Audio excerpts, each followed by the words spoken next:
what you need to say. Say what you need to say.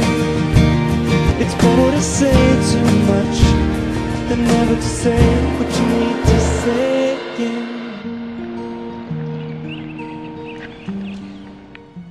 Oh, hello internet people. It is another Wednesday, another walk and talk. So, how you doing?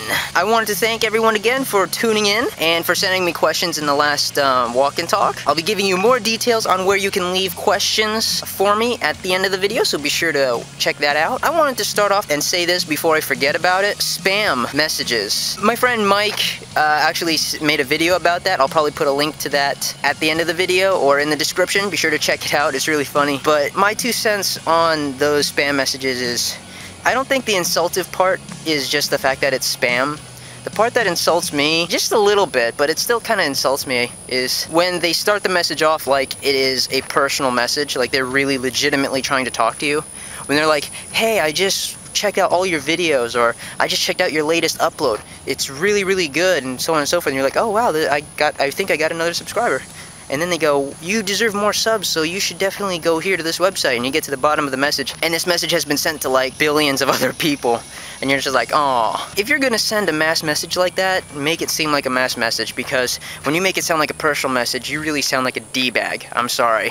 So, anyway, moving on, let's get to the questions. Okay, so briandudeathome was the first person to leave me a question. He left me a bunch of them. Really ridiculous ones, but a question's a question. He asked if I could do the following 10 things.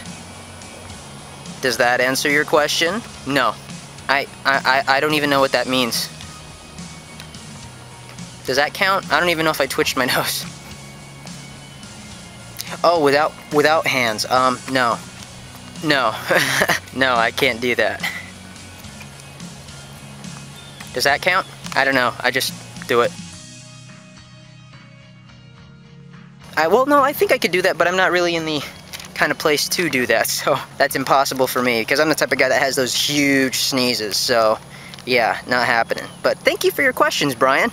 And moving on to the next question, Ploy SR08, another one of my good friends, had sent me a pretty serious question. She asked, have you ever been betrayed? And followed that question up with, how do you cope with the feeling of being betrayed, and how do you deal with the person that betrayed you? Pretty serious stuff. Yes, I have been betrayed. If cheating is under the category of betraying someone, how do I cope with the feelings?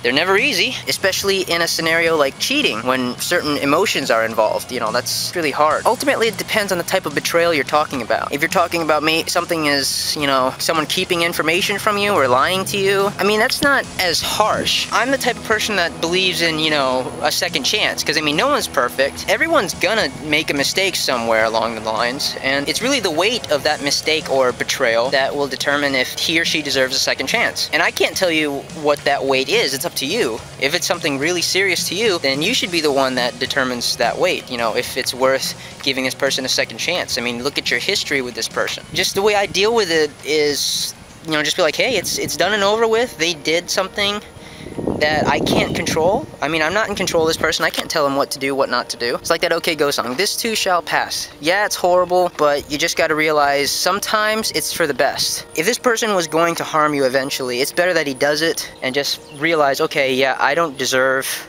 to hang around with this person anymore. So it kind of saves you the trouble. It gives you your reasoning for being like, I'm not talking to this person. Even though some people are deserving of a second chance, you know, the fact that you've done it once means you can do it again.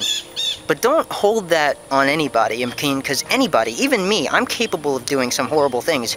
We're all human. It's just that I have, you know, common sense and stuff in here that tells me what's right and wrong. That too is within everybody. So if this person is like, okay, I know that doing this is wrong and it's gonna hurt somebody, but I'm gonna do it anyways, maybe not the person you want to be with or hang out with. So yes, it sucks that this person betrayed me, but it showed me, you know, that this person, in my case, it was cheating. So in my case, it showed me this person really didn't care about me or my feelings. So, you know, just got to move on. Ploy, I don't know if that's really happening to you. I don't know if it was just a question, but if it is, I hope it works out.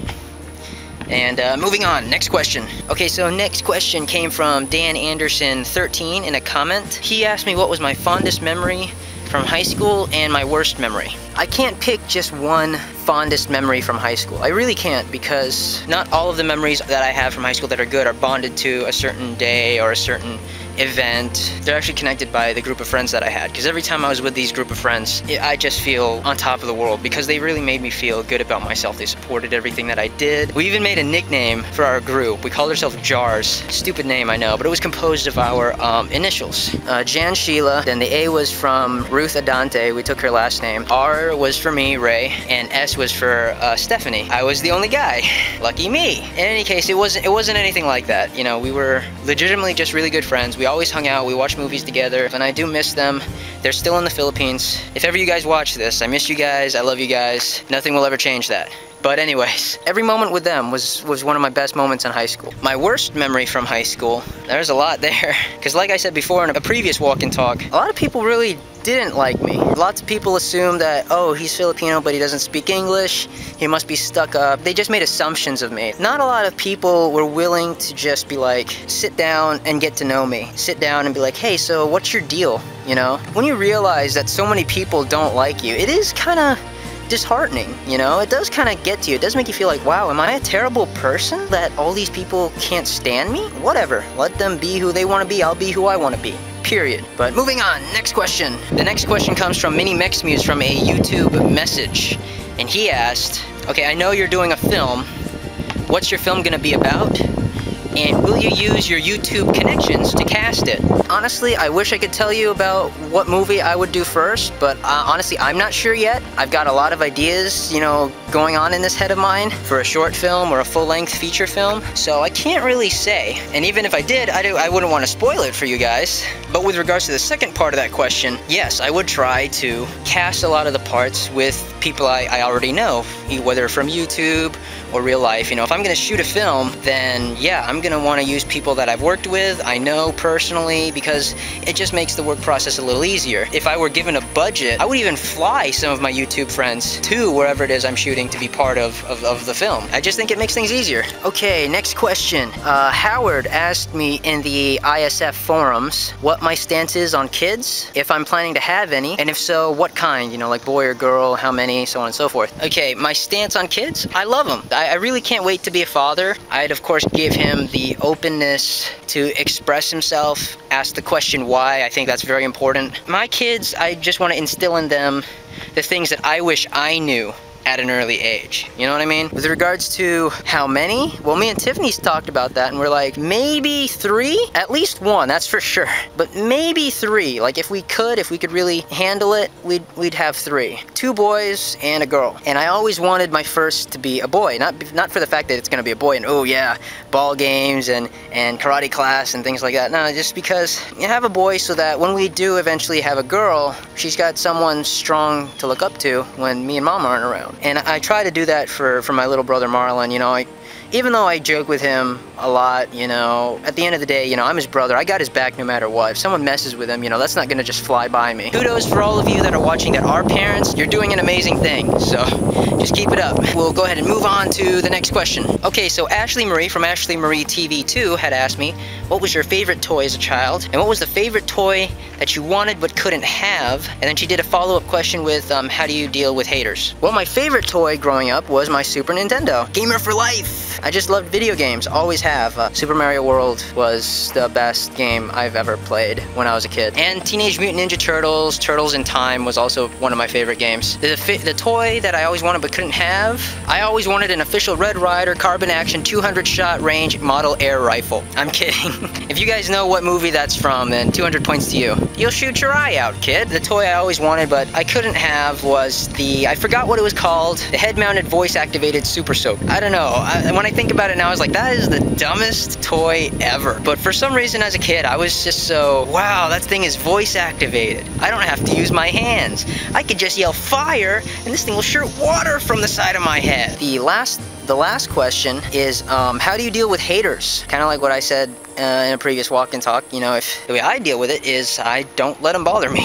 I've got tons of other friends, tons of other people that like me for who I am, so one person's opinion, especially someone that I don't even know, why should I let that bother me? Why should that be a big deal? You know, it shouldn't. That's the point. It shouldn't, because they're haters. Whatever their reason, it shouldn't get to you. If someone's gonna purposely try something negative to get a reaction out of somebody like trolls do, they're not worth dealing with. Just keep moving forward. Don't let these people slow you down. You know, that's all I can really say. So yeah, I think that's it for the questions today. So I wanna thank you guys for showing up for another walk and talk. I'm glad you stuck around. Leave me some questions and comments down below.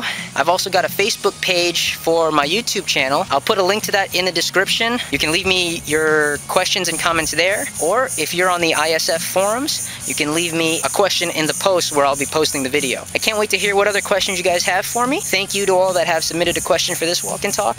And as always, you guys are the best subscribers in the world, and keep on vlogging.